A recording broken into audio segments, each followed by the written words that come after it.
அனைவருக்கும் காலை வணக்கம். நம்ம முல்லா கதைகள் பார்த்துட்ருக்கோம். எந்த அளவுக்கு அவர் சிந்திக்கவும் சிரிக்கவும் அதே போல் நம்மை வந்து அந்த உணர்வுகளுக்கு கொண்டு செல்வதாகவும் இருக்கிறது அவர்.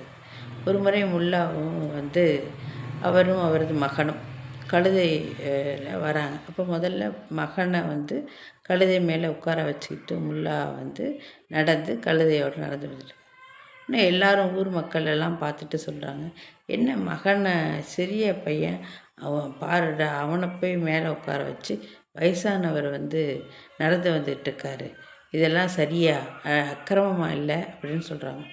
உடனே என்ன கொஞ்சம் தூரம் கழித்து முல்லா மேலே உட்காந்துக்கிறார் கழுதை மேலே.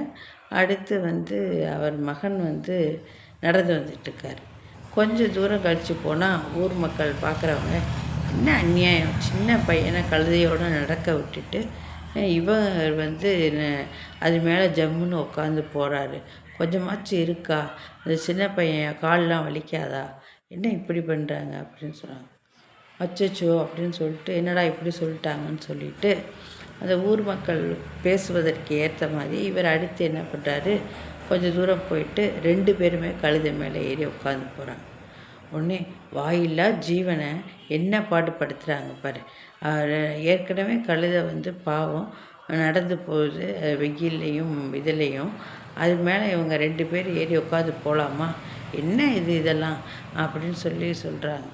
உடனே என்னடா இது, முதல்ல நம்ம 2 பேரும் நடந்து வந்தோம், கழுதையை வச்சுக்கிட்டு இவங்க 2 பேரும் ஏன் நடந்து வராங்கன்னாங்க.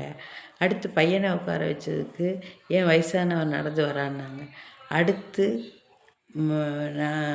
வயசானவன் நான் மேலே ஏறி உட்காந்தபோது பையன் சின்ன பையன் நடக்க விட்றான்னாங்க. 2 பேரும் ஏறி உட்காந்தபோது கழுதை பாவங்கிறாங்க. இந்த ஊர் வாயை அடக்க முடியாது.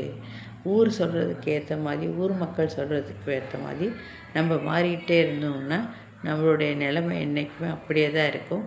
கொஞ்சம் கூட நம்மளால் முன்னேறவோ அல்லது வேறு எதுவும் செய்யவோ முடியாது. அதனால் ஊர் மக்கள் பேச்சு இப்படி ஒவ்வொருத்தருடைய பேச்சை கேட்டு நம்மளுடைய இதை மாற்றிக்கக்கூடாது. நமக்கு எது சரியானதுன்னு படுதோ, நமக்கு எது நல்லதுன்னு படுதோ, நம்ம அதை செய்யணும். அதுங்கிற மிகப்பெரிய சிந்தனையை இந்த சிறிய கதை மூலம் மிக அழகாக முல்லா விளக்கியிருப்பார். அதுதான் நம்ம பார்க்கணும். ஏன்னா மக்கள் ஒவ்வொரு நேரத்திற்கேற்ப ஒவ்வொரு இதுக்கு வேறு பேசுவாங்க.